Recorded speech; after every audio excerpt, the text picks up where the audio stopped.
One more year and then you'll be Gerry Rafferty's Baker Street is one of the most instantly recognisable and most enduring pop songs ever.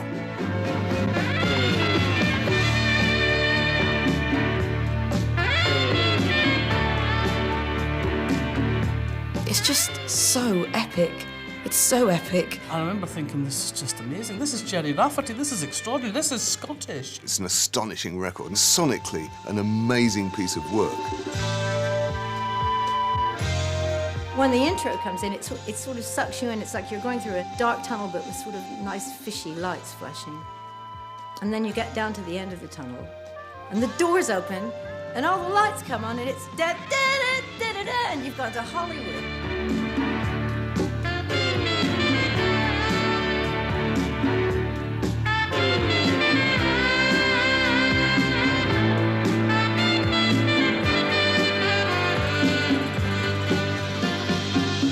winding your way down on Baker Street, light in your head and dead on your feet. Well, another crazy day. You'll drink the night away and forget about everything. Then he sings his story, and then the sax riff comes in and hits you again. And then it comes to a whole nother bit where it sort of goes into space, and Huey Burns is going, ear, ear, ear, ear, on his guitar.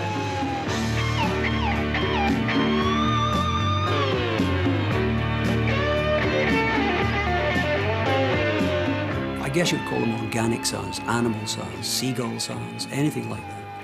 I wasn't quite sure what to play. They just played me the track a few times. After a few takes, basically that's what came out. So it was just a lucky day for me.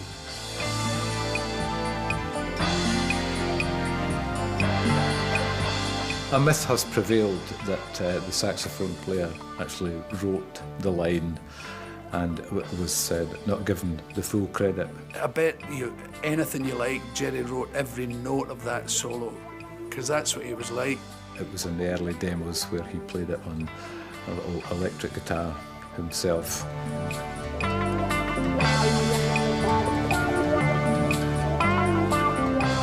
In 1978, Baker Street was a smash hit on both sides of the Atlantic, clocking up 5 million radio plays in the US to date. Gerry became, if you like, the voice incarnate of FM radio in America. I remember driving from Los Angeles to Las Vegas, and every channel you hopped from, there was Gerry Rafferty. It was extraordinary. But the spectacular scale of this success wasn't something that Gerry Rafferty, a deeply private man, readily embraced.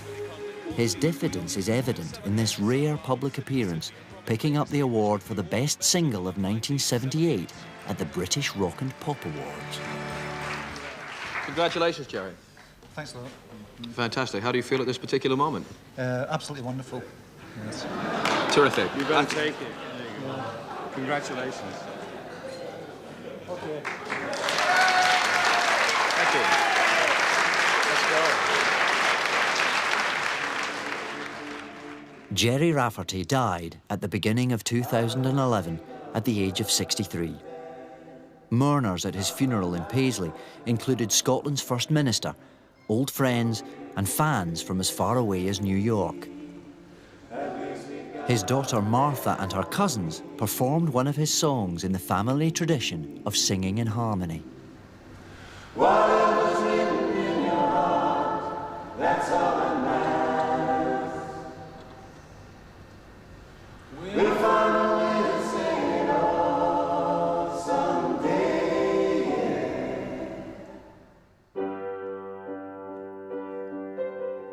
Rafferty's life is written in the words and music of his songs.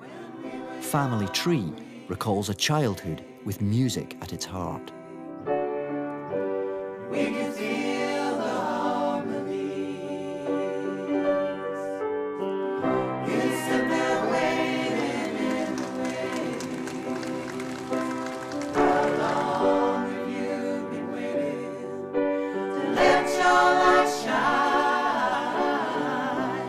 Many years have gone since then. Gerry was the youngest son of a Paisley working-class Catholic family. His older brothers Joe and Jim were both keen on singing. When I was small, we were singing at parties, myself, my two brothers and all the family and relatives. I was aware that my elder brother Joe would occasionally be singing a different tune from me. And I was really intrigued by this. I said to him, you know, when we were singing a few nights ago, I said, what is that thing that you do when I'm singing and you sing a different tune? He said, oh, it's called harmonising.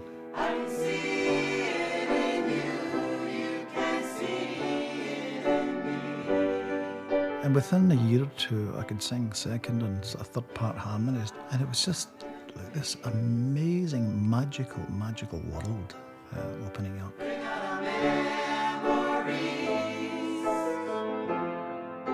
That song is about the idea of the family coming together, which is very much part of an Irish traditional thing. You know, families would come together and they would sing before they had TV and the internet, and that's what they did, you know, the Raffertys. When we were young, we used to sing. My father, he was tone deaf. He was actually physically deaf as well, because he had punctured his eardrum working as a coal miner. But he used to love to tap his foot. He'd be trying to get into the beat. He said, we used to say, play some with a bit of swing, son. Was he black, your father? He's one of the black Irish.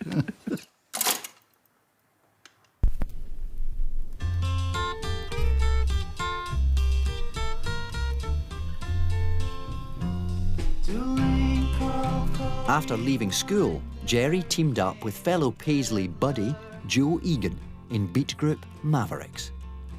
In 1966, as the Fifth Column, they made their recording debut. I don't even think we were in our 20s at that point, you know. Two of the songs we did with Columbia Records. They were getting sort of groomed to be a pop band rather than an original sound. They had a song called Benjamin Day, for which Gerald and I collaborated on the words, the lyrics of that. Straight from a fairy tale. A certain tweedness about it, I freely admit. It was kind of, it was more like a children's favourites. It was a nice tune, yeah, with a melody to it. I still recall the stories he would tell us. And that was a main method of conversation with Gerry Rafferty, was to sing with him, right? He did really let people in who could sing with him.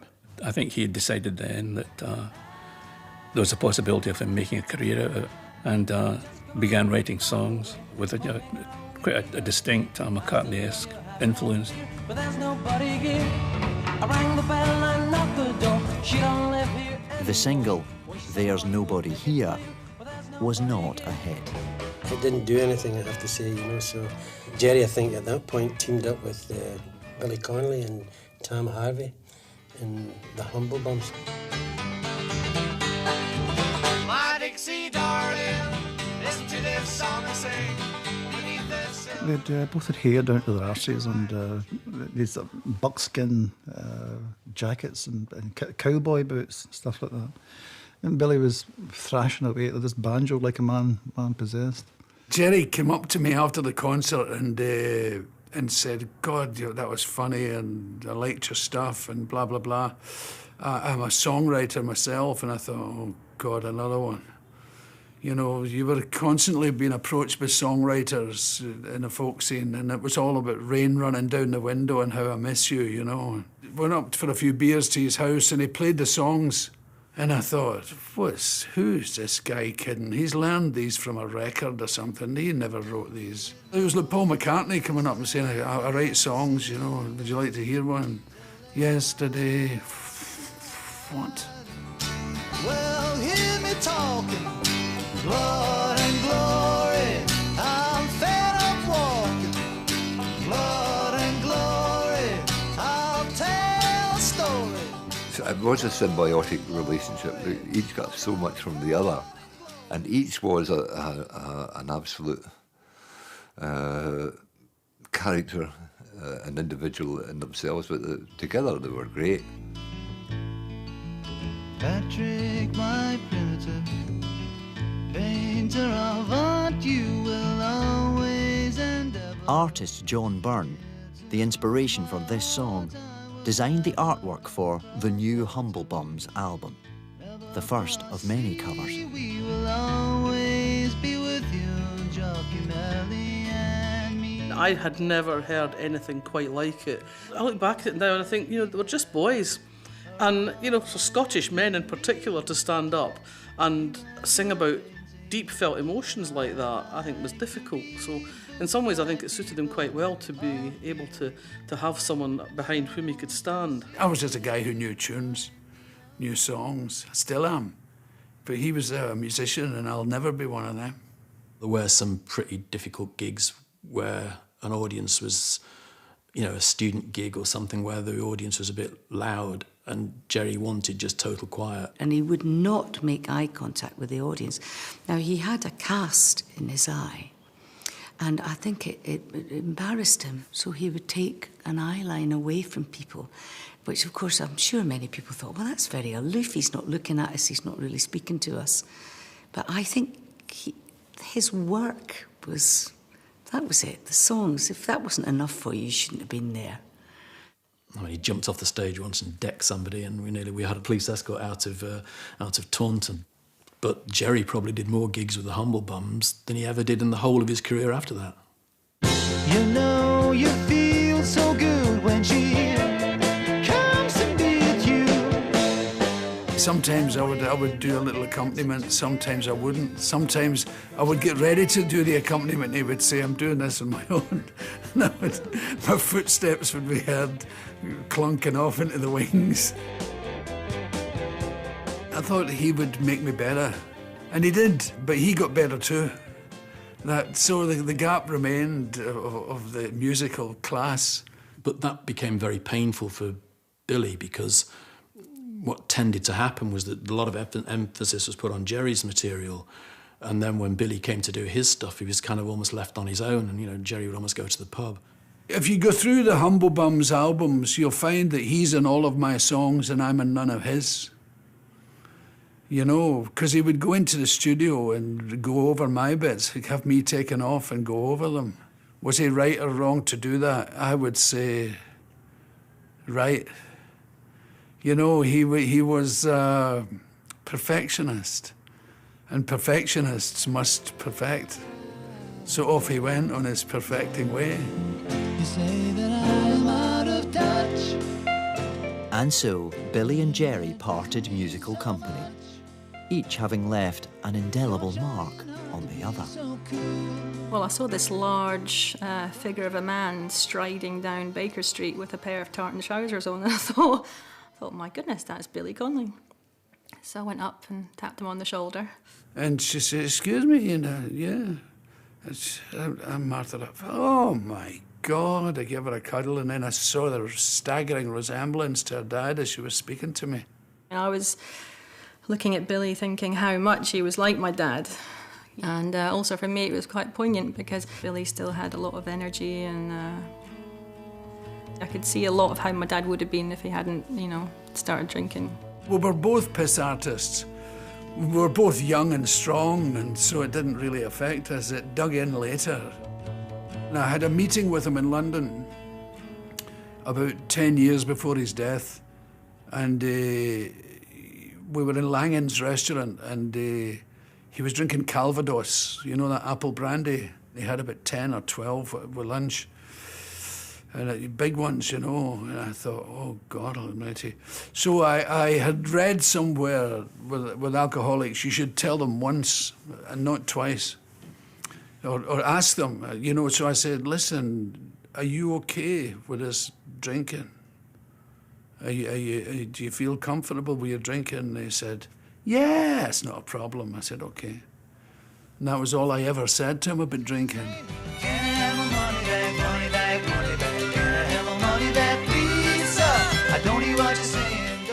In 1971, the Humble Bums were still signed to Transatlantic Records. Gerry was given the opportunity to fulfill their contractual obligations by recording a solo album. Featuring collaborations with old friends including Joe Egan, Rab Noakes and John Byrne, it was produced by Hugh Murphy and wryly entitled, Can I Have My Money Back? I don't hear what you're saying, don't get what you're doing. Can I have my money back, money back, money back? Can I have my money back, please, sir? During the course of recording Can I Have My Money Back, Gerry invited me to take part in the record on a song, Mary Skeffington, Gerry's mother. It's quite matter of fact, but it's not without passion, it's not without love and respect. Mary Skeffington, when you wake, you mustn't be afraid to face another day.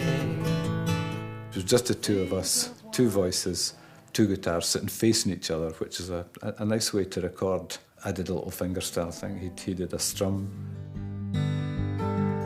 Look back in a home where you spent the best years of your life. Remember a man who asked you if you would be his wife.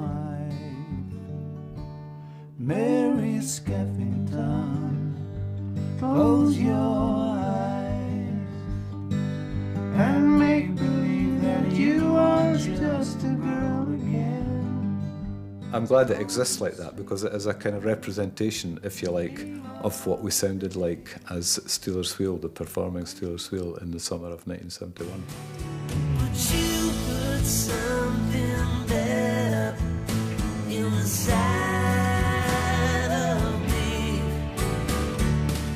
The formation of Steelers Wheel reunited Gerry with Joe Egan. The band signed to A&M Records and prepared to record their first album. It was to be produced by legendary American songwriters Jerry Lieber and Mike Stoller. We were a bit in awe of their reputations, of course, you know, and we're just young and just starting out and all that kind of stuff, but they really made us feel, you know, like at ease, you know, just almost immediately. They were great to work with, I thought, anyway. Of course, they're rock and roll royalty from the time of the 1950s, and they gave it a cachet.